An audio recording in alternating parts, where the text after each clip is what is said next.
සාදු සාදු සාදු.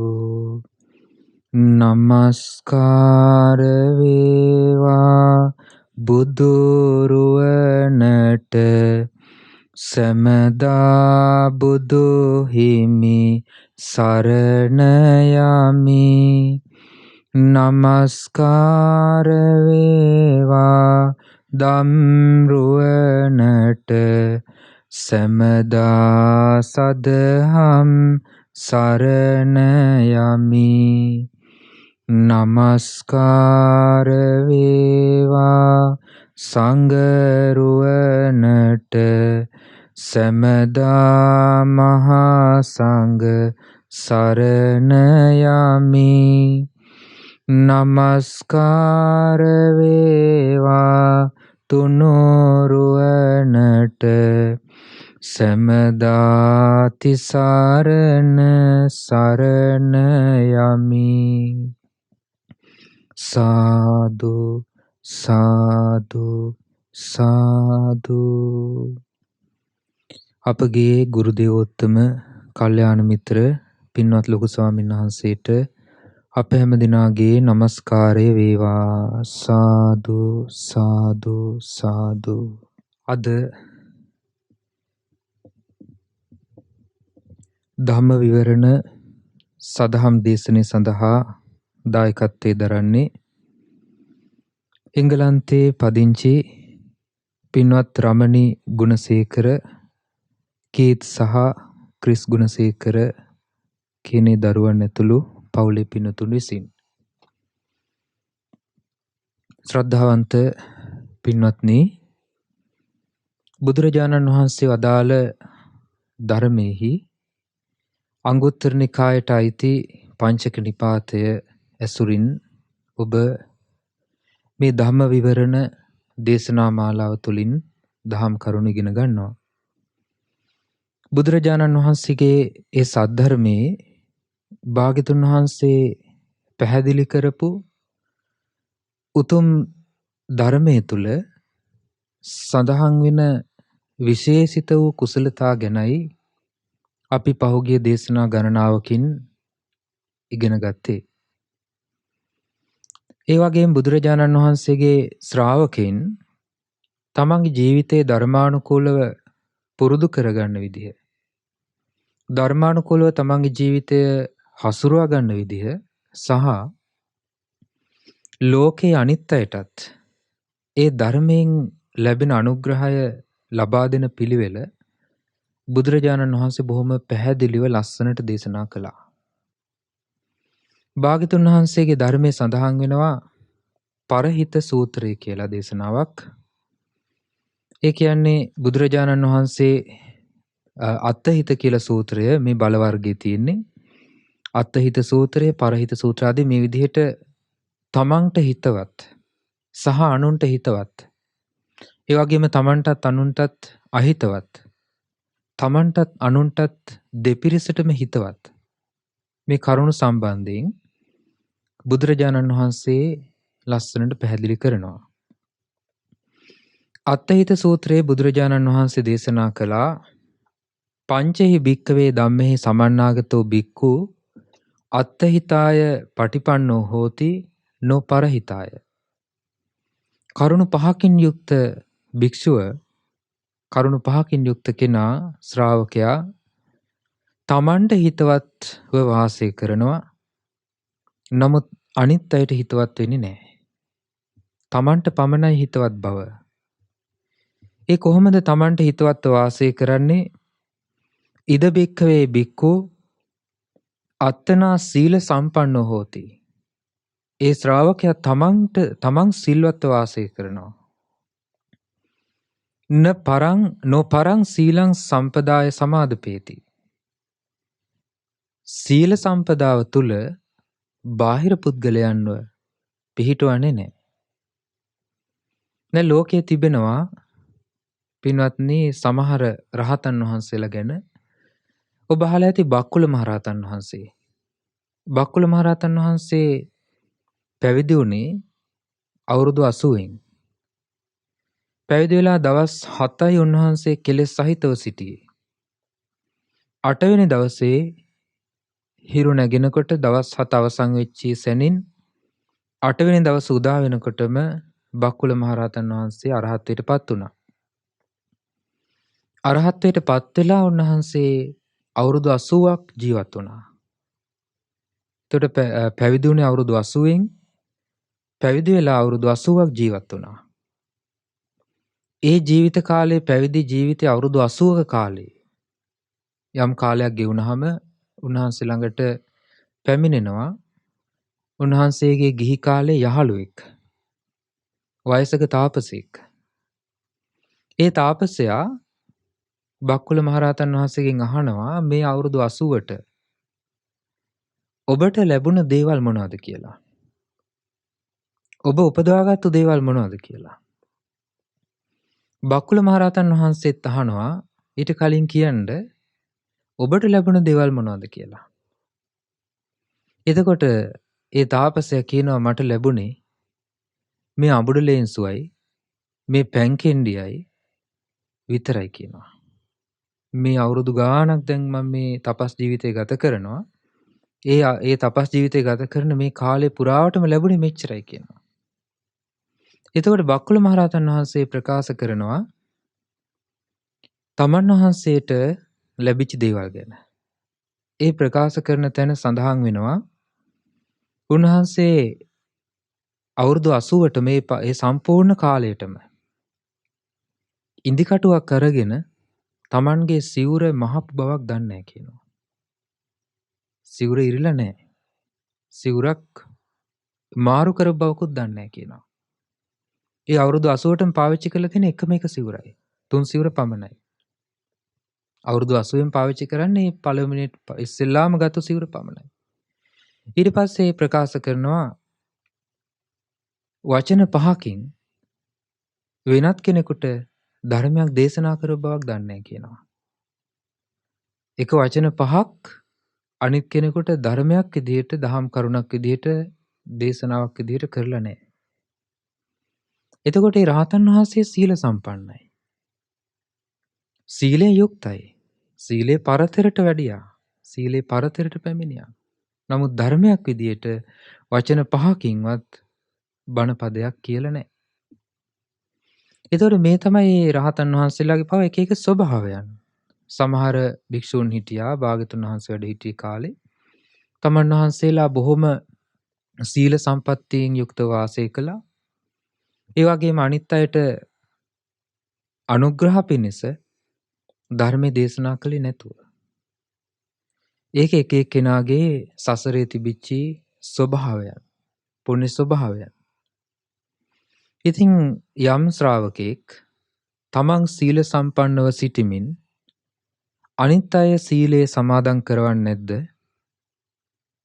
ඒකට කියනවා අත්හිත. තමන්ට හිතවත්. ඊළඟට බුදුරජාණන් වහන්සේ දේශනා කරනවා අත්තනා සමාධි සම්පන්නෝ හෝති නෝ පරං සමාධි සම්පදාය සමාදපේති.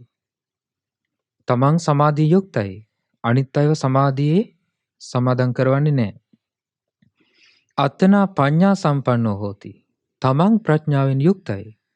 හැබැයි අනිත් අය ප්‍රඥාවේ සමාදන් කරවන්නේ නැහැ. ඊළඟට අත්තනා විමුක්ති සම්පන්නෝ හෝති. තමන් විමුක්තියෙන් යුක්තයි. නෝ පරං විමුක්ති සම්පදාය සමාදපේති. අනිත් අය විමුක්ති සම්පදාවෙහි පිහිටවන්නේ නැහැ. අත්තනා විමුක්ති ඥාන දස්සන සම්පන්නෝ හෝති නෝ පරං විමුක්ති ඥාන දස්සන සම්පදාය සමාදපේති. තමන් විමුක්ති ඥාන දර්ශනයේ යුක්තයි. අනිත් අය විමුක්ති ඥාන දර්ශනයේ සමාදන් කරවන්නේ නැහැ. ඉමේකෝ භික්ඛවේ පංචහි ධම්මේ සමන්නාගතෝ භික්ඛු අත්තහිතාය පටිපන්නෝ හෝති නෝ පරහිතාය. තමන්ට හිතවත් බවින් ඔහුන් වාසය කරනවා.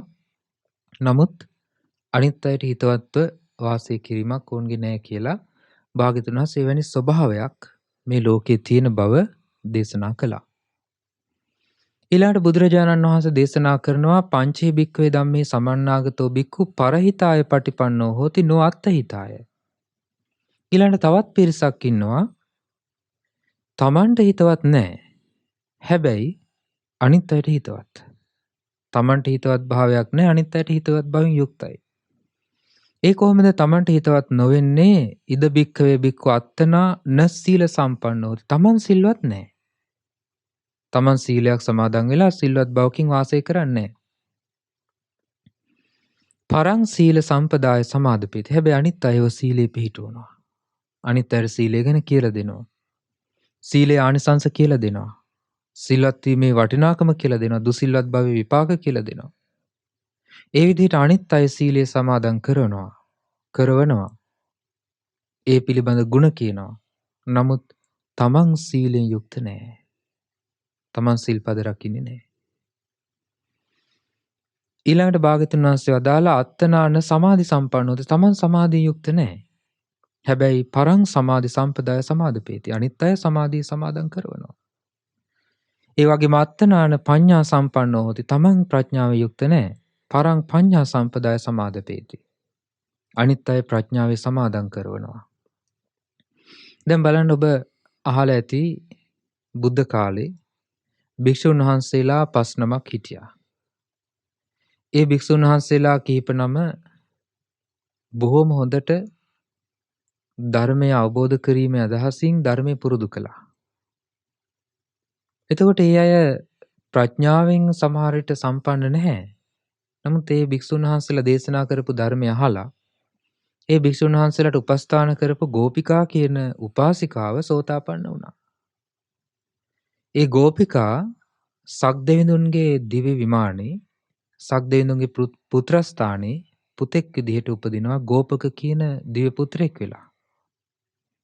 ඒතර බලන්න, මේ මහා බල සම්පන්න දෙවි කෙනෙක් බවට පත් වෙන්න තරම් ගෝපිකාට උපකාර කළේ ඒ භික්ෂුන් වහන්සේලාගේ ධර්මාවාදය. හැබැයි ඒ භික්ෂුන් වහන්සේලා මාර්ගඵල ලැබුවේ නැහැ. කියන්නේ ප්‍රඥා සම්පත්තිය තුල උන්වහන්සේලා ඉදිරියට ගිය පිරිසක් නෙමෙයි.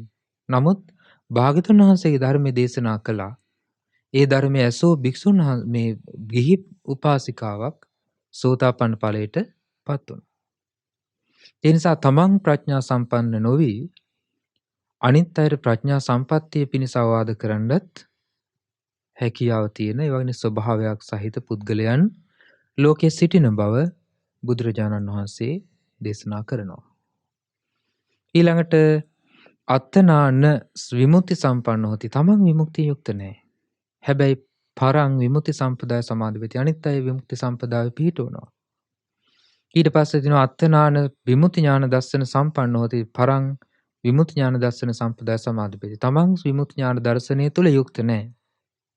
හැබැයි බාහිර අයව විමුක්ති ඥාන දර්ශනය තුල සමාදන් කරවනවා.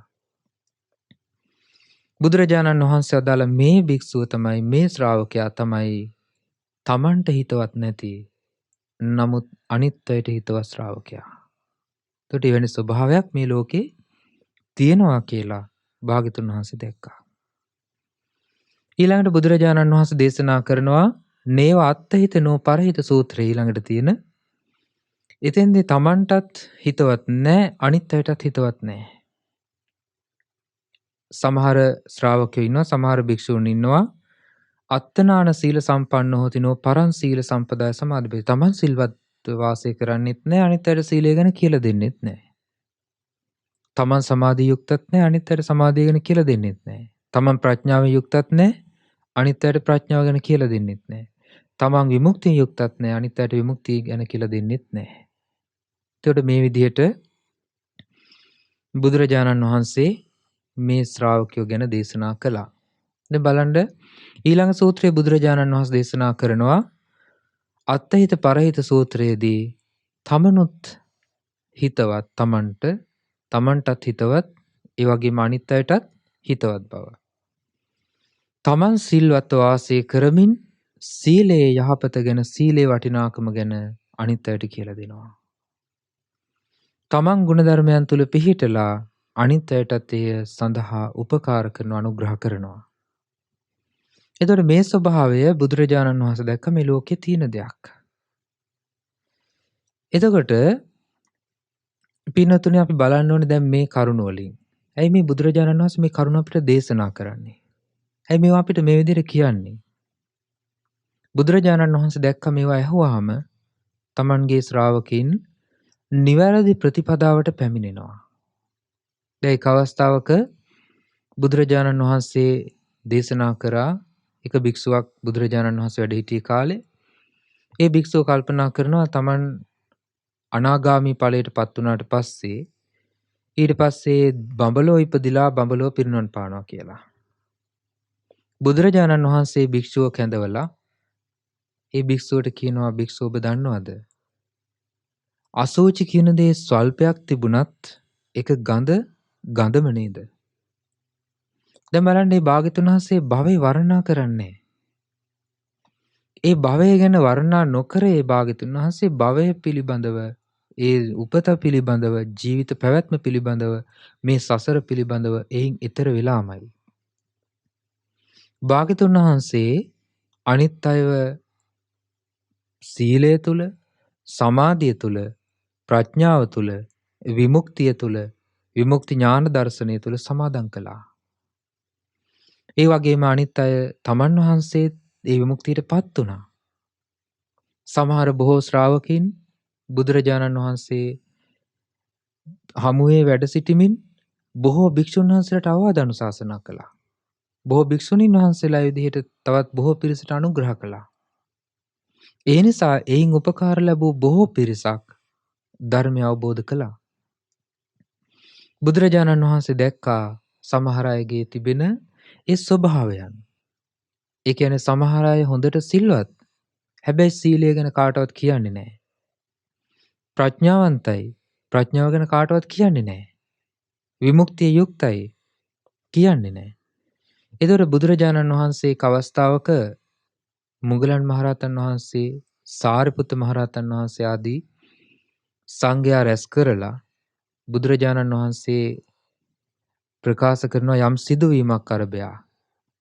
ඒ අවස්ථාවේදී ඒ සාරිපුත්ත මුගලන් මහරහතන් වහන්සේලාගේ ශිෂ්‍ය භික්ෂුන් වහන්සේලා 500 නමක් පමණ රැස් වුණ තැනදී ඒ භික්ෂුන් වහන්සේලා ඒ රැස්වීම් ශාලාවේදී ශබ්ද කරනවා. බුදුරජාණන් වහන්සේ භික්ෂුන් වහන්සේලා සියලු දෙනා කැඳවනවා. එතන වැඩ ඉන්නවා සාරිපුත්තයන් වහන්සේ මුගලන් මහරහතන් වහන්සේ දෙනමම. ඒ අවස්ථාවේදී බුදුරජාණන් වහන්සේ භික්ෂුන් වහන්සේලා සියලු දෙනාවම ජේතවනාරාමෙන් පිටත් කරනවා. බැහැර කරනවා. බැහැර කරලා කියනවා ඔබ සියලු දෙනාම දැන් මෙතනින් පිටත් වෙන්න. ඔය කෑකොස්සන් ගැසීම, ශබ්ද නගා කතාබස් කිරීම ඒක ශ්‍රාවකින්ට ගැලපෙන්නේ නැහැ. ඒ නිසා තථාගතයන් වහන්සේ ඒක දකින්නවත් අහන්නවත් කැමති නැති දෙයක්. ඒ නිසා දැන් බැහැර වෙන්න කිව්වා. සාරිපුත්ත මහරහතන් වහන්සේත් මුගලන් මහරහතන් වහන්සේත් ඇතුළුව සියලු සංඝ පිරිස විහාරයෙන් පිටත් වෙලා ගියා. ඒ වෙලාවේදී මහා බ්‍රහ්මයා මේ කාරණාව දැකලා බුදුරජාණන් වහන්සේ ළඟට ඇවිල්ලා කියනවා ස්වාමීනි භාග්‍යතුන් වහන්සේ අනුග්‍රහ නොකළොත් මේ භික්ෂුන් වහන්සේලා පිරිහිලා යයි. ඒ නිසා ශාස්ත්‍රඥ වහන්සේ වැඩ සිටිද්දීම බුදුරජාණන් වහන්සේගෙන් දහම් අවවාද නොලැබීම තරම් ඒ භික්ෂූන්ට ලැබෙන නොලැබෙන වෙනත් දෙයක් නැහැ. ඒ භික්ෂූන්ට ධර්මාවාදයේ භාග්‍යතුන් වහන්සේගේ ශාස්ත්‍රඥ වහන්සේගේ කාරුණික අනුග්‍රහය නොලැබී ගියොත් පුංචි ලදරු වසුපැටියෙක් මව් කිරි නැතුව වියලී මියදෙන යම්සේද ඒ විදිහට මේ භික්ෂුන් වහන්සේලා ශාසනයෙන් චුත වෙලා යයි. ඒ වගේම ලපටි ගොයමට ජලය නැතුව ලපටි ගොයම වේලෙන්නේ යම්සේද ඒ වගේ මේ ශාසනයෙන් බැහැර වෙලා යාවි. ස්වාමීනි අනුග්‍රහ කරන්න කිව්වා. ඊට පස්සේ නැවතත් බුදුරජාණන් වහන්සේ ඒ භික්ෂුන් වහන්සේලා කැඳවනවා. කැඳෙව්වට පස්සේ බුදුරජාණන් වහන්සේ අහනවා මුගලන් මහරහතන් වහන්සේගෙන් මොග්ගල්ලානේ ඔබට මොකක්ද හිතුනේ මම බැහැර කළාට පස්සේ? එතකොට මුගලන් මහරහතන් වහන්සේ ප්‍රකාශ කරනවා ස්වාමීනි භාග්‍යතුන් වහන්සේ ශාස්ත්‍රඥ වහන්සේ අපිව බැහැර කළාට පස්සේ අපිට හිතුණා ශාස්ත්‍රඥ වහන්සේත් දැන් විවේකයට කැමතියි. ඒ නිසා අපිත් විවේකයෙන් සිටීම හොඳයි. අපිත් බණ භාවනා කරගෙන සිටීම හොඳයි කියලා. ඊට පස්සේ සාරිපුත්තයන් වහන්සේගෙනුත් අහනවා. ඇහුවාම කියනවා ප්‍රකාශ කරනවා ස්වාමීනි භාග්‍යතුන් වහන්සේ බුදුරජාණන් වහන්සේ අපිව බැහැර කළාට පස්සේ හිතුනේ ශාස්ත්‍රුන් වහන්සේ විවේකයෙන් සිටින්න කැමතියි. අපි මේ භික්ෂූන්ට අනුග්‍රහ කිරීමයි හොඳ. මේ භික්ෂූන්ට ධර්මයේ කියලා දීමයි හොඳ කියලා. බුදුරජාණන් වහන්සේ වෙලාවේදී සාදු සාදු කියලා ඒක අනුමෝදන් වෙනවා. බලන්නේ බුදුරජාණන් වහන්සේ තමන් වහන්සේගේ ශ්‍රාවකීන්ගෙන් බලාපොරොත්තු වුණා. ඒ ශ්‍රාවකිනුත් ගුණය තුල පිහිටලා බාහිර ලෝකයේ තැනැත්තන් බාහිර ලෝකයේ පුද්ගලයන් ගුණධර්මයන්ගෙන් වැඩෙන විදිය දියුණු වෙන විදිය ධර්මානුකූලව තමන්ගේ ජීවිතය පුරුදු කරගන්න විදිය ධර්මයෙන් රැකවරණය ලැබීම ශාස්ත්‍රුන් වහන්සේ ප්‍රශංසා කළා. ශාස්ත්‍රුන් වහන්සේ අනුමෝදන් වුණා. ඒ නිසා බුදුරජාණන් වහන්සේලා දේශනා කරපු ධර්මයේ තුල තිබෙන්නේ තමනුත් තමන්ගේ ජීවිතය පුරුදු කරගන්නවා ධර්මානුකූලව. ඒ වගේම තමන්ට පුළුවන් විදිහට අනිත් අයට අනුග්‍රහ කරනවා. තමන් තුළ සීල සම්පත්තිය නැතුව අනිත් අයට සීල සම්පත්තිය ගැන අනුග්‍රහ කිරීම නෙමෙයි මේ කියන්නේ. ඒක ප්‍රශංසා කළේ නැහැ. ඒක ලෝකයේ පුද්ගල ස්වභාවයක් එහෙම තියෙන්න පුළුවන් කිව්වා. ඒ නිසා දැන් අපි හිතමු සීලය ගැන අනිත් අයට කියලා දෙන කෙනෙක් ඉන්නවා. හැබැයි තමන්ගේ සීලේ අඩුපාඩු තියෙනවා. තමන් සීලෙන් දුර්වලයි. එහෙමයි කල්පනා කරන්න ඕනේ තමන්ගේ සිල්වත් බව සකස් කර ගැනීමයි ශාස්ත්‍රුන් වහන්සේ ප්‍රශංසා කරපු දේ. ශාස්ත්‍රුන් වහන්සේලා ගරු කළේ ප්‍රශංසා කළේ නුවණැත්තන් ප්‍රශංසා කළේ තමනුත් සිල්වත් වෙඳගෙන අනිත් අයට සීලය ගැන කියා දීමටයි. සමහර අයට හිතෙනවා තමන් සීලය ආරක්ෂා කරගෙන හිටියාම ඇති. තමන් ගුණධර්ම තුල පිහිටියාම ඇති. අපිට අනිත් අය හදන්න බෑ කියලා. එහෙම සිතීමත් භාග්‍යතුන් වහන්සේ ප්‍රශංසා කළ දෙයක් නෙමෙයි. තමන් උත්සාහ කරන්න ඕනේ. දැන් සමහර අයට තියෙනවා ලොකු ප්‍රශ්නයක් මෙහිම. සමහර අය හිතනවා අපි මේවා කොච්චර කිව්වත් අහන්නේ නැහැ. අපි මෙච්චර කියනවා කොච්චර කිව්වත් මේ දේවල් අහන්නේ නැහැ, පිළිගන්නේ නැහැ. එතකොට නිශ්ශබ්ද වෙනවා සමහර විට. ඒතර කල්පනා කරන්න කියලා බුදුරජාණන් වහන්සේ දේශනා කළා. තමන් සීලය තුල පිහිටියේ තව කෙනෙක් සීලය ගැන කියලා දීපු නිසා. තව කෙනෙක්ගෙන් සීලයේ තියෙන ආනිසංස, සීලේ විපාක, යහපත් විපාක, සැප විපාක මේවා අහන්ට ලැබිච්ච නිසායි තමන් සිල්වත් උනේ. තමන් ගුණධර්ම තුල පිහිටියේ.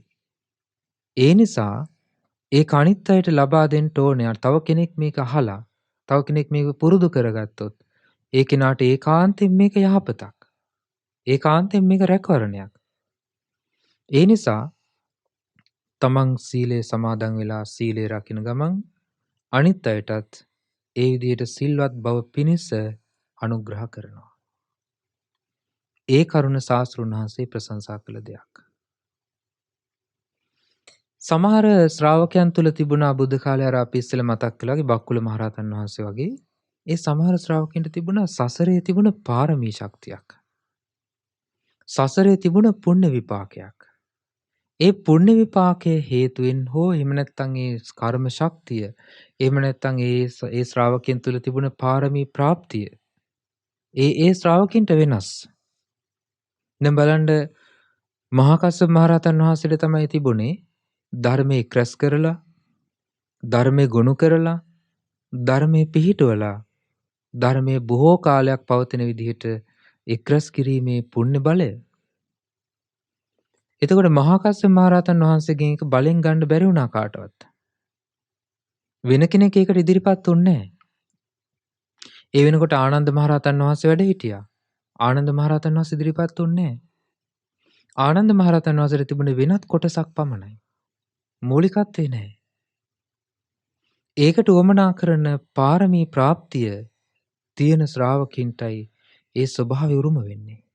දැන් බලන්න ඔබ අහලා තියෙනවා තුන්වෙනි ධර්ම සංගායනාව පිණිස මොග්ගලී පුත්තිස්ස මහරහතන් වහන්සේ මුළුණා. ඒ වෙනකොට උන්වහන්සේ අවුරුදු 100ක් පැනලා. අවුරුදු 100කට වැඩි උන්වහන්සේට වයස.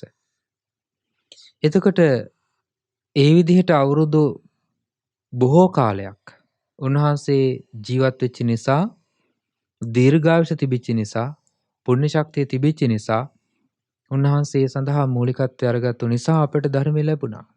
මිහිඳු මහරහතන් වහන්සේ ආදී මහෝත්තමයන් වහන්සේලා පහළ වුණා. එතකොට උන්වහන්සේ කලින් ජීවිතේ හිටියේ බඹලොව. බ්‍රහ්ම ලෝකෙට ගිහිල්ලා රහතන් වහන්සේලා බැලුවා මේ ධර්මය බොහෝ කාලයක් පැවැත්ම පිණිස මූලිකත්වයේ ගන්න පුළුවන් විදිහේ පාරමී ප්‍රාප්තියක් තියෙන්නේ කාටද? ඒ හැකියාවේ පුණ්‍ය ශේස්ත්‍රයේ තිබුණේ, පාරමී ප්‍රාප්තිය තිබුණේ මොග්ගලී පුත්ත තිස්ස මහරහතන් වහන්සේට, තිස්ස බ්‍රහ්මයාට. බඹලොවට වැඩි රහතන් වහන්සේලා, ඉරිදිමත් රහතන් වහන්සේලා බ්‍රහ්ම ලෝකෙට ගියා. බඹලොවට ගිහිල්ලා තිස්ස බ්‍රහ්මරාජයට ආරාධනා කරනවා මනුස්ස ලෝකෙ උපදින්න. දැන් බඹලොව හිටිය ඇති මනුස්ස ලෝකෙ ඉපදිලා මේ ධර්මයේ බොහෝ කල් පැවැත්ම පිණිස ආරක්ෂා කිරීම පිණිස මූලිකත්වයේ ගන්න කිව්වා. බඹලොව චුත වෙලා මනුස්ස ලෝකෙ උපන්න රහතන් වහන්සේලාගේ ඇරයුමින්, හැබැයි රහතන් වහන්සේලාගේ ඇරයුම තිබුණත් උපන්නේ මිත්‍යා දෘෂ්ටික බ්‍රාහ්මණ පවුලක. මවකුසේ පිළිසිඳ ගන්න මොහොතේ පිළිසිඳගත්තු දවසේ පටන් එක රහතන් වහන්සේ නමක් කුමාරයා ඉපදිලා කුමාරයා වැඩිවියට පත් වෙනකන් අවුරුදු 16ක් වෙනකන් දිනපතා ඒ නිවසට පිඬු පිනිස පිඬපාතේ වඩිනවා. අවුරුදු 16ක්ම ගියා. මුල් කාලේ කිසිම දෙයක් ලැබෙන්නේ නැහැ. බ්‍රාහ්මණ, ඒ කියන්නේ දැඩි මතධාරී බ්‍රාහ්මණ, හින්දු භක්තික.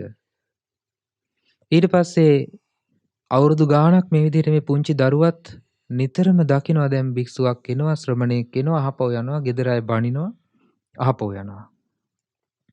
මේ විදිහට අවුරුදු ගාණක් ගියාට පස්සේ අර කුමාරයා ටිකෙන් ටික වැඩිවියට පත් වෙලා අධ්‍යාපනය හදාරලා ඒ කුමාරයා යම් කිසි දෙයක් තේරුම් ගන්න පුළුවන් වයසට එනකන් ඒ රහතන් වහන්සේ දිනපතාම නිවසට වැඩියා. බලන්න එතකොට ඒකට පුණ්‍ය ශේස්ත්‍රයේ පාරමී ප්‍රාප්තිය මතුවෙනකම්ම ඒ රහතන් වහන්සේලාගේ අනුග්‍රහය ලැබුණ නැත්තම් මේ තාක් පිරිසිදුව, මේ තාක් පැහැදිලිව අපිට මේ ධර්මය අදත් ඉගෙන ගන්න ලැබෙන්නේ නැහැ. ධර්මයේ ප්‍රතිලාභය අපට ලැබෙන්නේ නැහැ. ඒ රහතන් වහන්සේ මුල් වෙලා උන්වහන්සේ අවුරුදු 16න් පැවිදි වෙන්නේ. පැවිදි වෙන්නේ නිකන් නෙමෙයි.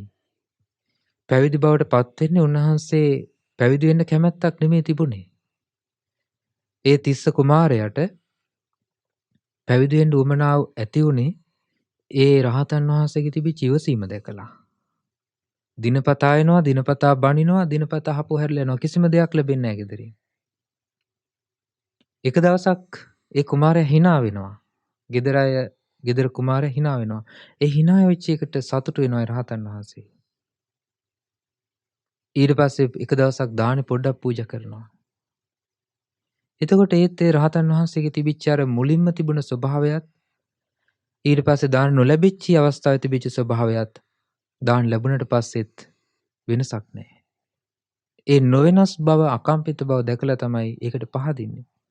පැහැදිලා අහනවා, ඔබ වහන්සේ පුරුදු කරන ධර්මයේ කාගේද? ඔබ වහන්සේ කොහොමද මෙච්චර මේ වීරියක් කරන්නේ? මෙච්චර උත්සාහයක් කරන්නේ මේ කිසිම දෙයක් ලැබෙන්නේ නැතුව බැනුම් පමණක් ලැබෙන ගෙදරටයි මේ එන්නේ.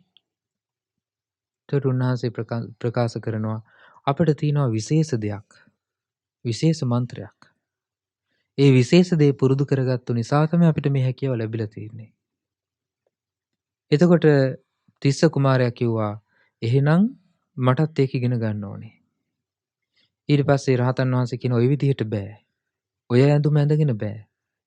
මේ අපි අඳිනා වගේ ඇඳුමක් ඇඳ ගන්න ඕනේ. තිස්ස කුමාරයාකට කැමති වෙනවා. කැමති වෙලා අම්මලා තාත්තලාගෙන් අහනවා. තාත්තලා අම්මලා කියනවා එහෙනම් ඒක ඉගෙනගෙන එන්න කියලා.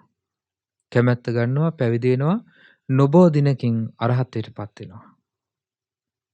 ඒතර බලන්න එයින් අවුරුදු ගාණක් ගියාට පස්සේ තමයි බොහෝ දෙනාගේ යහපත පිණිස ඒ උවමනා කරන ධර්මය සඳහා, ධර්ම සංගායන සඳහා මූලිකත්වයේ ගත්තේ. ඒ තමයි තමුන්ටත් රැකවරණය සලසාගත්තු එයින් 100,000 දෙනා, ලක්ෂ ගණනක් පිරිස කෝටි සංඛ්‍යාත පිරිසක් දෙවි බඹුන් විශාල පිරිසක් ඒ අනිත් අයට හිතවත් වීම නිසා ඒ රහතන් වහන්සේලාගේ තිබිච්ච ගුණධර්මය නිසා බොහෝ යහපතක් ලැබුවා. ඒ වගේ මේකේ අනිත් පැත්තක් තියෙනවා. ඉස්සෙල්ලා සඳහන් කළා වගේ බක්කුල මහරහතන් වහන්සේ ආදී තව බොහෝ රහතන් වහන්සේලා වැඩ හිටියා. උන්වහන්සේලා ධර්ම දේශනා කරන්නේ නැහැ. දහම් පද කියන්නේ නැහැ.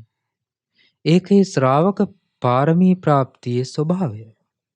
ඒකෙන් අපිට කාටවත් චෝදනා කරන්න බෑ රහතන් වහන්සේලා එහෙම වුණා කියලා අපිට ඒකට චෝදනා ලැබිය යුතු පිරිසක් නෙමෙයි. නමුත් ඒ ධර්මය බුදුරජාණන් වහන්සේ දේශනා කරපු ධර්මය බොහෝ දෙනාට රැකවරණය පිණිස බොහෝ දෙනාට පිහිට පිළිසරණ පිණිස ලෝකේ පැවතීම ශාස්ත්‍රඥ වහන්සේ ප්‍රශංසා කළ දෙයක්. ඒ නිසා තමන්ගේ ජීවිතය සතර අපායේ මුදවා ගන්න වැඩපිළිවෙලට පමුණුවා ගනිමින් අනිත් අයටත් ඒ සඳහා අනුග්‍රහය දැක්වීම බුදුරජාණන් වහන්සේගේ ශාසනයේ ශ්‍රාවකයෙක් කළ යුතු දෙයක්. ඒක ශ්‍රාවකයෙකුගේ වගකීමක්. බුදුරජාණන් වහන්සේ දේශනා කළා මේ ශාසනයේ අවසාන පුරුෂයා බවට පත් වෙන්න එපා කියලා. අවසාන පුරුෂයා කියලා කියන්නේ තමන් ගුණධර්ම දියුණු කරනවා. හැබැයි අනිත් අය ඒ තුල සමාදම් කරවන්නේ නැහැ. තමන් සීල සමාධි ප්‍රඥා ආදී විමුක්ති ඥාන දර්ශන ආදී යුක්තයි. හැබැයි අනිත් අයට ඒ සඳහා අනුග්‍රහ දක්වන්නේ නැහැ. අනිත් අයට ඒ සඳහා උපකාර කරන්නේ නැහැ. ඒ විදිහේ ස්වභාවයක් තිබුණොත්, ඒ විදිහේ ස්වභාවයක් ඇති වුණොත් බුද්ධ ශාසනය එතනින් අවසාන බවට පත් වෙනවා. ඒ නිසා ධර්මය ශාස්ත්‍රඥ වහන්සේ නමක් ලෝකෙ පහළ වෙලා ධර්මයේ ප්‍රවර්තනය කරපු ඒ දහම් සක ධර්ම චක්‍රය ලෝකේ බොහෝ කාලයක් පවතිනවාට කැමති විය යුතුයි. ඔබත් අපිත් සියලු දෙනා. ඒ නිසා සමහර අයට හැකියාව නැහැ, සමහර විට සමහර කෙනෙක්ට පුණ්‍ය ශක්තිය නැහැ ධර්මයේ කියන්නේ. ඊට පස්සේ අනිත් අය තමන් කියන වචනේ පිළිගන්න සූදානම් නැහැ. ඒ වගේ යම් යම් සසරේ ගෙන අපු කර්ම දෝෂ තියෙනවා. භාග්‍යතුන් වහන්සේ දේශනා කරනවා තමන්ගේ වචනය පිළිගන්නේ නැති තමන්ගේ සේවකයින්, ඊට පස්සේ තමන්ගේ ඥාතීන්, තමන් ඇසුරු කරන පිරිස් බිහි වෙන්න හේතුව සසරේ සකස් කොට දන් නොදීම. සකස් කොට දන් නොදුන්නාම ඒකේ විපාකෙ විදියට මේ ජීවිතයේ තමන්ට ලැබෙන පිරිස් තමන් කියන වචනේ පිළිගන්නේ නැහැ. ඊළඟට සසරේ බොරු කීමේ විපාකය. බොරු කීම නිසා තමන්ගේ වචනේ අනිත් අය පිළිගන්නේ නැහැ. ඒක කර්ම විපාකයක්, කර්ම ස්වභාවයක්. එතකොට ඒ විදිහට කර්ම ස්වභාවයකට මුහුණ දෙමින් සිටින විට අපිට උත්සාහ කරන්න පුළුවන්. අපිට අනිත් අයට ධර්මයේ දෙන්න, ධර්මයේ කියන්න යම් උත්සාහයක් දරන්න පුළුවන්. හැබැයි අපි ඒකෙන් පසුබට නොවි තමන්ට පුළුවන් විදිහට ඒ කැපවීම තුළ පින රැස් වෙනවා. පින වගේම බුදුරජාණන් වහන්සේ දේශනා කරපු විමුක්තායතන ආදී සූත්‍රවල සඳහන් වෙනවා ධර්මය අනිත් අයට කියනකොට, අර්ථ විමසමින් කියනකොට, අර්ථ ගලපමින් කියනකොට තමන්ට ඒ ධර්මය අවබෝධ කරන්න අවස්ථාවක් ඒ නිසා ලැබෙනවා කියලා. ඒක විමුක්ත ආයතනයක්. ඊළඟට සමහර අය ඉන්නවා තමන් ධර්මයේ තුල සමාදන් වෙලා නැහැ, තමන් තුල කිසිම ගුණයක් නැහැ. හැබැයි ලෝකයාට දැනගන්න අනිත් අයට කියලා දෙනවා. ඒත් කියන්නේ ධර්මේ නම්, භාග්‍යතුන් වහන්සේගේ ධර්මේ නම් ඒක දෝෂයක් නැහැ. ඒ සඳහා භාග්‍යතුන් වහන්සේකට ගරහලා නැහැ. නමුත් තමන් තුල සීල සම්පත්තිය ආදී ගුණධර්ම නැති බවට ගරහනවා. සත්පුරුෂයන්ගේ ගැරහීමට ලක් වෙනවා. ඒක නිසා නිරන්තරයෙන් බලන්න ඕනේ මේ කරුණු දෙකම තමන්ගේ ජීවිතය තුළ තිබෙනවාද? තමන්ගේ ජීවිතය තුළ මේ කාරණා දෙකම පුරුදු කරගන්නවාද? ඒ කියන්නේ තමනුත් සීල සම්පත්තිය ආදී ගුණධර්මයන්ගේ යුක්තව අනිත් අයටත් ඒ කරුණු කියලා දීම තමන් කරනවාද කියන එක. එහෙම වුණොත් ඔබ ශාස්ත්‍රඥ වහන්සේගේ ප්‍රශංසාවට ලක් වෙනවා. ඊළඟට බුදුරජාණන් වහන්සේ දේශනා කරනවා සූත්‍ර කිහිපයක් බොහොම ලස්සන. මේ පංචක නිපාතයේ තෘතීය වර්ගය පංචාංගික වර්ගයේ සඳහන් වෙනවා පඨම අගාරව සූත්‍රය. ගරු නොකිරීම ගැන භාග්‍යවතුන් වහන්සේ මේ දේශනාවේදී කියලා දෙන්නේ. දැන් අපි මේ දේශනාවලදී අපි සමහර අවස්ථාවල ඒ කරුණු සූත්‍ර කිහිපයකින් අරගෙන එහෙම නැත්නම් සූත්‍ර කිහිපයක් ඇසුරින් තමයි මේ දේශනාවල් කරන්නේ. ඒ නිසා අපි ඔබට කලින්ම කිව්වා මේ සූත්‍ර පොත ඔබ ළඟ තියාගෙන ඒ වගේ මේ සූත්‍ර කියවමින් ඒ අධ්‍යයනය කරමින් මේ ධර්මයේ ශ්‍රවණය කරන්න කියලා. එතකොට ඔබට මේ දහම් කරුණු වඩාත් හොඳින් තේරුම් ගන්න පුළුවන් වෙනවා. පැහැදිලි කරගන්න පුළුවන් වෙනවා. පඨම අගාරෝ සූත්‍රයේ බුදුරජාණන් වහන්සේ දේශනා කරනවා සෝවත භික්ඛවේ භික්ඛු අගාරෝ අපතිස්සෝ අසභාග උත්තිකෝ සබ්‍රහ්මචාරීසු ආභි සමාචාරිකං ධම්මං පරිපූර්ණස්සති නේතන්ඨානං විජ්ජති. හරිම ලස්සන දහම් පරයයක් මේ කියන්නේ. ඔබ මේක හොඳට කල්පනා කරන්න. ඔබට ගලපලා බලන්න. හරිම ලස්සන වැදගත් අපිට මේ ධර්මයේ පුරුදු කරගන්න අපේ ජීවිතයේ ක්‍රමානුකූල වැඩපිළිවෙලකට ධර්ම මාර්ගය දියුණු කරගන්න අපිට යම්කිසි බාධා තියෙනවා නම් අපිට යම්කිසි අඩුපාඩු තියෙනවා නම් අභ්‍යන්තරික සුදුසුකම් අන්න ඒව ගැන තමයි මේ දේශනාවේදී කියලා දෙන්නේ. බුදුරජාණන් වහන්සේ දේශනා කරනවා සෝවත භික්ඛවේ භික්ඛු අගාරෝ අපතිස්සෝ අසභාගවොත්තිකෝ සබ්‍රහ්මචාරීසෝ. ඒ කියන්නේ දැන් සබ්‍රහ්මචාරී කියන වචනේ තේරුම ඔබ දන්නවා. ඔබ අහලා ඇති. සබ්‍රහ්මචාරී කියලා කියනවා තමන් සමග එකට වාසය කරන පිරිස. තමන් සමග එකට කටයුතු කරන පිරිස. දැන් භික්ෂුන් වහන්සේලා අතර නම් භික්ෂුන් වහන්සේලා 19ක් 15 නමක් 29ක් 100 නමක් වැඩ ඉන්නවනම් මේ පිරිස එක ආරාමයක එක ආරණ්‍යයක එක විහාරයක වාසය කරනවා නම් ඒකට ඒ පිරිසට කියනවා සබ්‍රහ්මචාරී. එකට වාසය කරන එක තැනක වාසය කරන පිරිස. ඊට පස්සේ ගිහි අය අතරත් අපි හිතමු කල්යාණ මිත්‍රයන් විදිහට ඊළඟට තමන් සමග එකට අපි හිතමු දන් දෙන්න එන පිරිස් ඉන්නවා, බණහඬ යන පිරිස් ඉන්නවා, වන්දනා ගමන් යන පිරිස් ඉන්නවා, පින්දහම් කටයුතු වලට සම්බන්ධ වෙන පිරිස් ඉන්නවා. ඊට පස්සේ බණ භාවනා ආදී කරන පිරිස තමන් සමග එකට කටයුතු කරන පිරිස. ඊට පස්සේ අපි හිතමු තැනකට ගියාම දැන් සබ්‍රහ්මචාරීන් වහන්සේලා භික්ෂුන් වහන්සේලා නම් ආගන්තුකෝ යනවා වෙනත් ආරාමයකට වෙනත් තැනකට. ඒ වෙනත් තැනකට ගියාට පස්සේ භික්ෂුන් වහන්සේලාට ඇසුරු කරන්න ලැබෙනවා ඒ ස්ථානයේ සිටින සංඝයා. එතකොට ඒ භික්ෂුව ඇසුරු කරන්නේ ඒ දිනවල එහෙම නැත්නම් ඒ Tamanට ඇසුරු කරන්න ලැබෙන්නේ ඒ ආරාමයේ ඒ විහාරස්ථානයේ ඒ ආරණ්‍යයේ සිටින සංඝ පිරිසයි. එතකොට ඒ Taman සමග එකට සිටින සංඝ පිරිස එයාට කියනවා සබ්‍රහ්මචාරීන් වහන්සේලා. ඒ සබ්‍රහ්මචාරීන් වහන්සේලා කෙරෙහි යටහත් පැවතුම් නැත්තම් ගෞරව නැත්තම් ඊළඟට ඒ සබ්‍රහ්මචාරීන් වහන්සේලා කෙරෙහි මනාකොට සංවර බවකින් යුතුව කටයුතු කරන්නේ නැත්තම් දැන් මේක හරි විශේෂ කාරණාවක්. දැන් අපි හිතමු සංඝ පිරිසක් අතර එකට වාසය කරන්න ලැබෙන සංඝ පිරිස අතර සමහර විට ඉන්නවා බොහොම තේර භික්ෂුන් වහන්සේලා. ඒ කියන්නේ පැවිදි වෙලා අවුරුදු 10ක් ගත වෙච්චි. උපසම්පදාවෙන් අවුරුදු 10ක් වුණ, උපසම්පදාවෙන් අවුරුදු 20, අවුරුදු 30 ගෙවුන, 30 40 50 ගෙවුන සංඝයා ඉන්නවා. ඒ භික්ෂුන්ට අවුරුදු 10 ඉක්ම ගියාට පස්සේ කියනවා තේර භික්ෂුන් කියලා. ඒ තේර භික්ෂුන් වහන්සේලා ඇසුරු කරන්න ලැබෙනවා. ඒතකොට සමහරට තමනුත් තේර භික්ෂුවක්. එකෝ තමයි මධ්‍යම. ඒ කියන්නේ වස් 5ට වැඩි 5ත් 10ත් අතර. එයාට කියනවා මධ්‍යම භික්ෂූන්. නවක භික්ෂූන් කියලා කියනවා උපසම්පදා වෙච්ච දවසේ ඉඳන් වස් 5ක් යනකම් අවුරුදු 5ක් යනකම්. ඒ තමයි නවක. එතකොට උතන නවක මධ්‍යම සහ තේර භික්ෂූන්. ඒ සංඝ පිරිස අතරේ තමන් තේර භික්ෂුවක් වෙන්න පුළුවන්. තමන් මධ්‍යම භික්ෂුවක් වෙන්න පුළුවන්. තමන් නවක භික්ෂුවක් වෙන්න පුළුවන්.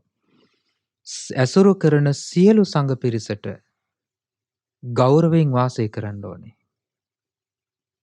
අපි හිතමු ඇසුරු කරන්නේ නවක පිරිසක් නම් Tamanට ඇසුරු කරන්න ඉන්නේ. ඒ නවක පිරිස කෙරෙහි ගෞරවයක් තියෙන්න ඕනේ. පැවිද්දේ තියෙන වයස යාම එහෙම නැත්නම් පැවිද්දේ කල්යාම් පමණක් නෙමෙයි බුදුරජාණන් වහන්සේ ප්‍රශංසා කළ දේ. වැඩිහිටි බවට ශාස්ත්‍රඥ වහන්සේ ගරු කළා. වැඩිහිටි බවට වෘද්ධ බවට වයෝ වෘද්ධ බවට ශාස්ත්‍රඥ වහන්සේ ගරු කළා. හැබැයි ශාස්ත්‍රඥ වහන්සේ තපෝ වෘද්ධ බවට සීල වෘද්ධ බවට ඒ කියන්නේ තපෝ කියලා කියන්නේ කෙලෙස් තැවීම පිළිබඳව තියෙන කෙනෙකුගේ පරිණත බව.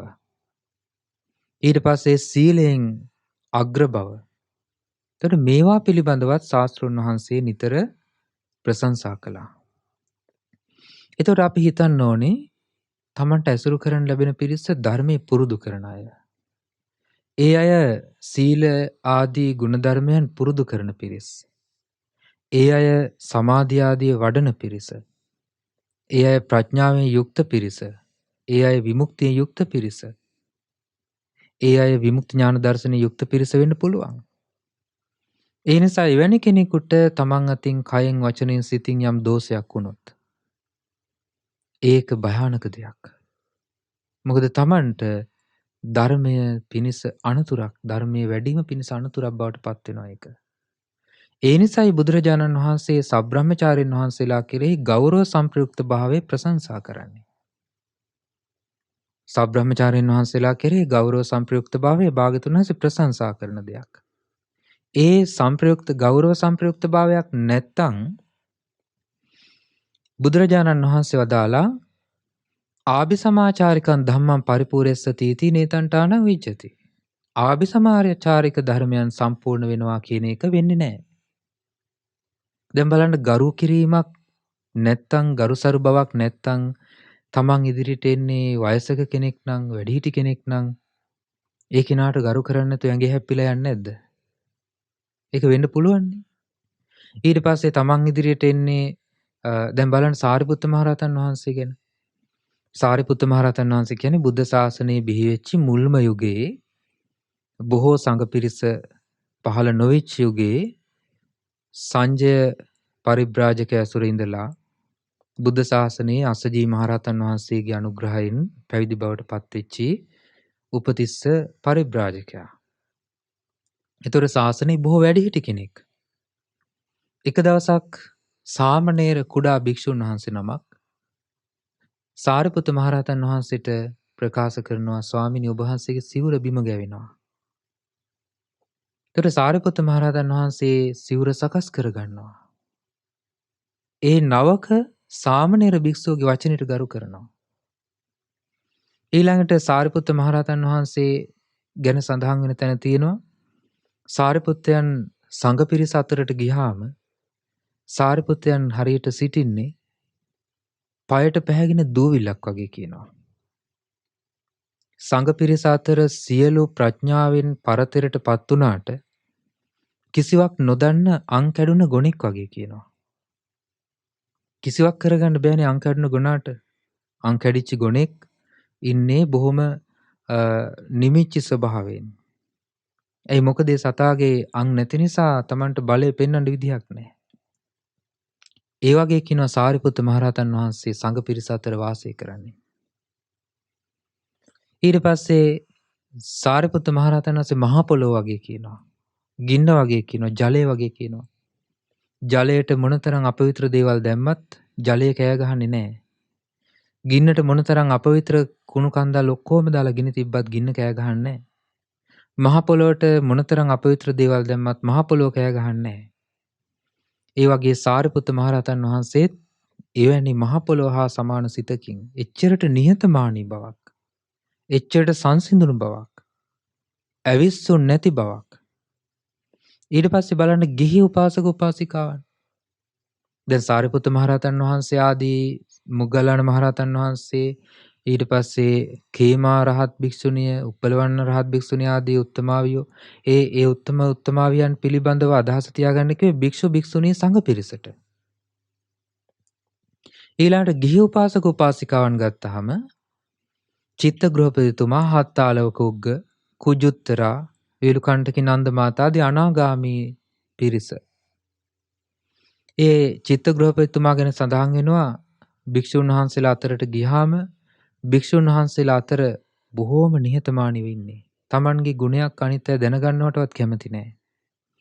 ඊළඟට තමන් ධර්මය අහලා තමන් තුළ ඇතිවෙච්චි ඒ විශේෂිත වූ ආශ්චර්ය අద్භූත කරුණු සංඝයා අතර භාග්‍යතුන් වහන්සේ ප්‍රකාශ කරාම ඒ අහනවා එතන තව ගිහි කෙනෙක් හිටියද කියලා. එච්චරට තමන්ගේ අල්පේච්ඡ ගුණයන්, තමන් තුළ තිබිච්ච ගුණයන් සංගවාගෙන සිටියා. ඒ මොකද අනිත් අය අතරදී නිහතමානීව ඉන්න පුළුවන්. නැත්නම් අනිත් අය තමන්ට ප්‍රශංසා කරද්දී තමන්ට ශාස්ත්‍රුන් වහන්සේ පවා මේ විදිහට ප්‍රශංසා කරලා තිනකොට ධර්මය අහන්න එන අනිත් ගිහි පිරිස, අනිත් රජමැති ඇමතිවරු, ඒ වගේම සංඝයා පවා ඒ අය ගැන විශේෂයෙන් බලන්න ගියොත් ඒක තමන්ට බාධාවක්. ඒ නිසා ඒ ශ්‍රාවකයෝ තමන්ගේ ජීවිතය තුල සංගවාගත්තු ගුණයෙන් තමන්ගේ ජීවිතය තුල බොහොම පරිපූර්ණ සැඟවුණු නිහතමානී ගුණයෙන් යුක්තව වාසය කළා. ඒක ආභිසමාචාරික බවට, එහෙම නැත්නම් ආභිසමාචාරික ඇවතුම් පැවතුම් සංවර වෙන්න. ඊට පස්සේ තමන්ගේ වචනය, දැන් අපි හිතමු තමන් ඉන්නේ සංඝ පිරිසක් ඉන්න තැන නම්, උපාසක උපාසිකාවන් විදියට තමන් ඉන්නේ තමන්ට වඩා වැඩිහිටි කෙනෙක් ළඟ නම්, ඊට පස්සේ වැඩිහිටි උපාසක උපාසිකාවන් තමන් ළඟ ඉන්නවා නම්, ඒ අයට කතා බහ කරනවා නම්, ඒ අය සමග කටයුතු කරනවා නම්, ඒ නිහතමානී බව, ඇවතුම් පැවතුම් සංවර භාවය පැමිණෙන්නේ ගරුසරු කිරීම මතයි. ඒ ගරුසරු කිරීමක් නැත්තම් එතන ඇවතුම් පැවතුම් සංවර වීමක්, ඇවතුම් පැවතුම් යහපත් වීමක් නැහැ. ඒ නිසා ගරුසරු ඇති බව, ගරු කිරීම තිබිය යුතුයි. ඕක තමයි පළවෙනි කාරණාව. ගරුසරු ඇති බව තිබුණොත් ඇවතුම් පැවතුම් සංවර වෙනවා. ඊළඟට බුදුරජාණන් වහන්සේ දේශනා කරනවා ආභිසමාචාරිකං ධම්මං අපරිපූර්ණත්වා සේකං ධම්මං පරිපූර්ණසන්ති इति නේතන්ටානං විච්ඡති. සේක ධර්මයට පැමිණෙන්න බෑ කියනවා ඇවතුම් පැවතුම් සංවර වෙන්නේ නැත්තම්. දැන් ඔන්න පටන් ගත්තේ ගරුසරු කිරීමෙන්. ඒ කියන්නේ අනිත් අයට ගරු කිරීමෙන්. ඊට පස්සේ ගරු කිරීමෙන් පටන් ගත්ත එක ඇවතුම් පැවතුම් සංවර වෙනවා. ඇවතුම් පැවතුම් සංවර වුණාට පස්සේ තමයි ඒ සංවර වීම තුල තමයි සේක ධර්මයන්ට පැමිණෙන්නේ. එතකොට ලෞකික ජීවිතය තුල කෙනෙකුට ගුණධර්මයෙන් පෝෂණය වෙන්නේ නැතුව, ගුණධර්මයන්ගේ යුක්ත නැති කෙනාට සේක ධර්මයන් කරා යාම සිහිනයක්. සේක ධර්මයන් කරා යන්න බෑ. සේක බල උපදවන්න බෑ. සේක බලයන් පිහිටන්නේ නැහැ. මොකද මූලික සුදුසුකම පිහිටන්න ඕන සුදුසුකම නැති නිසා. ඒ නිසා බුදුරජාණන් වහන්සේ දේශනා කරපු ධර්ම දැන් අපි කලින් ඔබට කියලා දුන්නා. සේක බල කියන්නේ මොනවද? ඉන්ද්‍රිය බල ධර්ම කියන්නේ මොනවද? ඒවා අපි ගොඩාක් විස්තර කරලා කියලා දුන්නා. දැන් බලන්න ඒවා සඳහා වමනා කරන මූලික සුදුසුකම තියෙන්නේ කොතනද එහෙනම්? ඒවා සඳහා වමනා කරන මූලික සුදුසුකම තියෙන්නේ ගරුසරු කිරීම තුලයි. තමන් සමග එකට සිටින පිරිසට ගරුසරු ඇතුව වාසය කිරීම. තමන් සමග එකට සිටින පිරිසේ ගුණ දැකීම, ඒ ගුණයන්ට ගරු කිරීම, සීල සම්පන්න බවට ගරු කිරීම, වයෝ වෘද්ධ බවට ගරු කිරීම, වැඩිහිටි බවට ගරු කිරීම, සත්පුරුෂ ගුණධර්ම. ඒ සත්පුරුෂ ගුණධර්ම තුලට පැමිණෙන්නේ නැතුව ලෝකෝත්තර ධර්මයක් කරා යන්න සිත සකස් වෙන්නේ නැහැ. ලෝකෝත්තර ධර්මයකට කොච්චර උත්සාහ කළත් සිත සකස් වෙන්නේ නැහැ. දැන් බලන්න අපි ගත්තාම සමහර අවස්ථාවල අපිට දකින්න ලැබෙන වර්තමාන ලෝකේ බොහෝ පිරිස් අතර මේ අඩුපාඩු දකින්න ලැබෙනවා. මේ අඩුපාඩු තුළ ඉන්න නිසා තමයි කොච්චර ඇහුවත් ධර්මය, කොච්චර පුරුදු කළත් ඒ නිහතමානී අවංක නැමුණු සිත් ඇති බව නැති නිසා තමයි Taman තුළ ප්‍රඥාවක් දියුණු වෙන්නේ නැත්තේ. මොකද ඒකට උවමනා කරන පදනම නැහැ ජීවිත තුළ. පදනම සකස් වෙලා නැහැ. ඒ නිසා බුදුරජාණන් වහන්සේ දේශනා කරනවා සේක ධර්මයන් පරිපූර්ණත්වයට පත් වෙන්නේ නැහැ. සීක ධර්මයන් පරිපූර්ණත්වයට පත් නොවීම තුළ ඒ කෙනාට සීලය පරිපූර්ණ වෙන්නේ නැහැ. සීක ධර්මයන් පරිපූර්ණ වෙනකොට තමයි සීලය වැඩෙන්න පටන් ගන්න. සීලය වැඩෙන්නේ නැත්තම් සමාධිය වැඩෙන්නේ නැහැ. සම්මා දිට්ඨිය වැඩෙන්නේ නැහැ. සම්මා දිට්ඨිය වැඩෙන්නේ නැත්තම් සම්මා සමාධිය වැඩෙන්නේ නැහැ. ඊළඟට ဒုတိ ාගාර සූත්‍රයේ බුදුරජාණන් වහන්සේ දේශනා කරනවා ওই විදිහටම.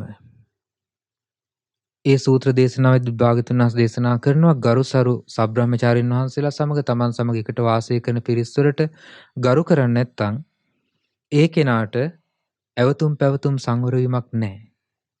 ඇවතුම් පැවතුම් සංවර වෙන්නේ නැත්නම් සීක ධර්මයන් වැඩෙන්නේ නැහැ. සීක ධර්මයන් වැඩෙන්නේ නැත්නම් සීලස්කන්ධය වැඩෙන්නේ නැහැ. ඒ කියන්නේ කය වචනේ සංවර වීමක් නැහැ. සීලස්කන්ධයට අයිති වෙනවා සම්මා වාචා, සම්මා කම්මන්ත, සම්මා ආජීව. ආර්ය අෂ්ටාංගික මාර්ගය. ඒතකොට සීක ධර්මයන් වඩන්නේ නැතුව සම්මා කම්මන්ත, සම්මා ආජීව, සම්මා වාචා, සම්මා කම්මන්ත, සම්මා ආජීව තුල පිහිටන්න බෑ. සීලස්කන්ධය වැඩෙන්නේ නැතුව සමාධිස්කන්ධය වැඩෙන්නේ නැහැ. සම්මා වායාම, සම්මා සති, සම්මා සමාධි මාර්ගාංග. ඊට පස්සේ සම්මාදික්ඛන්දං අපරිපූර්ණත්වා පඤ්ඤාක්ඛන්දං පරිපූර්ණස්සන්ති इति නේතං තාණං විජ්ජති. සමාධි ස්කන්ධය වැඩෙන්නේ නැතුව ප්‍රඥා ස්කන්ධය වෙඩෙන්නේ නැහැ. සම්මා දිට්ඨි, සම්මා සංකප්ප. එහෙනම් ආර්ය අෂ්ටාංගික මාර්ගයේ පිණිසුවමනා කරන මූලික පදනම වැටෙන්නේ ගරුසරු කිරීම තුලයි. හිතින්ම අභ්‍යන්තරයෙන් උපදින්න ඕනේ. තමන්ට ධර්මයේ උවමනා නම්, ධර්ම අවබෝධයේ උවමනයි නම්, ඒ අභ්‍යන්තරයෙන්ම උපදින අවංකව උපදින මෝනිච්චාවට නැති ගරුසරු කිරීම තමන් තුළ උපදින්න ඕනේ. ඒ ස්වභාවය උපදින්නේ නැති තාක්කල් සීක ධර්මයන් කරා යන්න බෑ. සීක ධර්මයන් කරා යන්නේ නැත්නම් මාර්ගාංග වැඩෙන්නේ නැහැ. නිවන් මඟක් නැහැ. ඒ නිසා බුදුරජාණන් වහන්සේගේ ධර්මයේ ඒ විදිහට අඩුපාඩු සකස් කරගන්න නැතුව, ඒ අඩුපාඩු දකිමින් තමන්ගේ ජීවිතය පරිපූර්ණ කරගන්න නැතුව, මූලික සුදුසුකම්වත් සකස් කරගන්න නැතුව ධර්මයේ කරා යාමක් ගැන කතා කරන්න බෑ. ඒ නිසා බුදුරජාණන් වහන්සේ දේශනා කරනවා මේ විදිහට පඨමාගාරව සූත්‍රයේ, ဒုတိ ාගාරව සූත්‍රයේදී භාග්‍යවතුන් වහන්සේ දේශනා කළා ඒ විදිහට ඇති කරගන්න මූලික සුදුසුකම් සහිත ගුණධර්මයන්ගේ යුක්තව තමයි මේ නිවන් මඟ ශ්‍රාවකයෙකුගේ ජීවිතය තුළ උපදින්නේ. ඒක පැවිද්දන්ටත් එහෙමයි, ගිහියන්ටත් එහෙමයි. ඒකේ ભેදයක් නැහැ. භාග්‍යවතුන් වහන්සේ ධර්මයේ දේශනා කළේ පැවිද්ද ඉලක්ක කරගෙන. මොකද හේතුව ඒ ධර්මය අහන්න ඉස්සරහින් හිටියේ පැවිදි පිරිස. ඒ නිසා භික්ඛවේ කියලා ආමන්ත්‍රණය කරනවා. නමුත් භාග්‍යවතුන් වහන්සේගේ ධර්මය අහන්න ආවේ භික්ෂුන් වහන්සේලා විතරක් නෙමෙයි, භික්ෂුණීන්, උපාසක, උපාසිකා. මේ සිව්වන පිරිසටම මේ ධර්මයන් පොදුයි. ඒ නිසා බුදුරජාණන් වහන්සේගේ ධර්මය ඔබ අවබෝධ කරගන්න කැමති නම්, ඔබේ ජීවිතයෙන් පිහිටක් ලබන්න කැමති නම්, ඔබ මූලික ගුණ ධර්මයන් තුළ පිහිටලා තමන්ට ධර්මයේ ලැබෙන විදිය, ලැබුණ විදිය ගැන සිහි කරලා, තමන්ට ධර්මයේ උපකාරය ලැබෙන ආකාරය ගැන සිහි කරලා, මූලික සුදුසුකම් වල පිහිටලා ඔබ සීක ධර්මයන්, සීක බල ධර්මයන් දියුණු කරන්න උත්සාහ කරන්න. එතකොට ඔබටත් ධර්මයේ තුල ඉදිරි ගමනක් ඇති කරගන්න අවස්ථාවක් තියෙනවා. ඒ නිසා හැම දිනාටමත් මේ උතුම් ධර්මය නිවන පිණිසම උපකාර වේවා. අද දවසේ ධම්ම විවරණ ධර්ම දේශනාව සඳහා දායකත්වයේ දරන්නේ එංගලන්තයේ පදිංචි රමණි ගුණසේකර, කීත් ගුණසේකර සහ ක්‍රිස් ගුණසේකර කියන පින්තුන් විසින් ධර්ම ශ්‍රවණමේ වශයෙන්ුත් ධර්ම දානමේ වශයෙන්ුත් රැස් කරගත් උදාර පුණ්‍ය ධර්මයන් පළමු කොට සියලු දෙවියන්ට අනුමෝදන් වෙත්වා. දෙවියන්ගේ ධාර්මික රැකවරණය, ආශිර්වාදය හැම දිනාටම සැලසෙත්වා. සියලු දෙවියෝ උතුම් ධර්ම අවබෝධයෙන් සසර දුකින් අත මිදෙත්වා. සාදු සාදු සාදු. ඒ වගේම කල්යාණ මිත්‍ර ගුරු දේවෝත්තම පින්වත් ලොකු ස්වාමීන් වහන්සේට මේ සීල පින් අනුමෝදන් වෙත්වා. නිදුක් වේවා, නිරෝගී වේවා, සුවපත් වේවා, චිරජීවනයේ ලබත්වා. උතුම් ධර්ම අවබෝධයේ පිණිසම මේ සියලු පින් උපකාර වේවා. සාදු සාදු සාදු. ඒ වගේම මීට වසර 5කට කලින් මිය පරලෝ ගිය උපාලි ගුණසේකර මහතාටත් ඒ වගේම වැලිවිටගොඩගේ දෙමව්පියන්ට ගුණසේකර දෙමව්පියන්ට ඒ වගේ මේ සුසන්තා ධර්මසිරි විජිතා සන්ධ්‍යානි අර්නස්ට් ලලිත් කියන ඒ මිය පරලෝ ගිය සියලුම ඥාතීන්ට මේ පින් අනුමෝදන් වෙත්වා. අනන්ත සසර පුරාවට මිය පරලෝ ගිහිලා පින් බලාපොරොත්තු වෙන යමෙක් ඇද්ද හැම දිනාටත් රැස් කළ පින් අනුමෝදන් වෙලා හැම දිනාම වහවහ සසර දුකින් අත මිදෙත්වා. ඒ වගේම රැස් කරගත් සියලු පුණ්‍ය ධර්මයන් සුජීවත්ව සිටින චන්ද්‍රා ප්‍රනාන්දු ඒ වගේම ඇතුළුවේ සහෝදර සහෝදරියන්ටත් ඒ වගේම කීත් ක්‍රිෂ් ඇතුළුවේ දරුවන්ටත් දායකත්වයේ දරූ රමණි ගුණසේකර මහත්මිය ඇතුළේ පවුලේ හැම දිනාටත් මේ පින් අනුමෝදන් වෙත්වා. හැම දිනාටම සියලු යහපත සැලසේවා, සියලු යහපත් බලාපොරොත්තු සමෘද්ධිමත් වේවා, උතුම් ධර්ම අවබෝධයම සැලසේවා. ඒ වගේම මහමෙවුනා වාසී සියලු මහා සංඝරත්නයටත් අනගාരികා මෑණියන් වහන්සේලාටත් පැවිදි අපේක්ෂක දූ දරුවන්ටත් ශ්‍රද්ධා කාර්ය මණ්ඩලයේ සියලු පින්වතුන්ටත් ශ්‍රද්ධා මාසික ධර්ම දාන සමාජිකත්වයේ දරන සියලු දෙනාටත් ධර්ම ශ්‍රවණය කළ ඔබ සියලු දෙනාටත් මේ පින් අනුමෝදන් වෙත්වා. හැම දිනාටම උතුම් ධර්ම අවබෝධය පිණිසම මේ ධර්මයත් රැස් කළ පිනත් උපකාර වේවා. හැම දිනාටම තෙරුවන් සරණයි. නමෝ බුද්ධාය.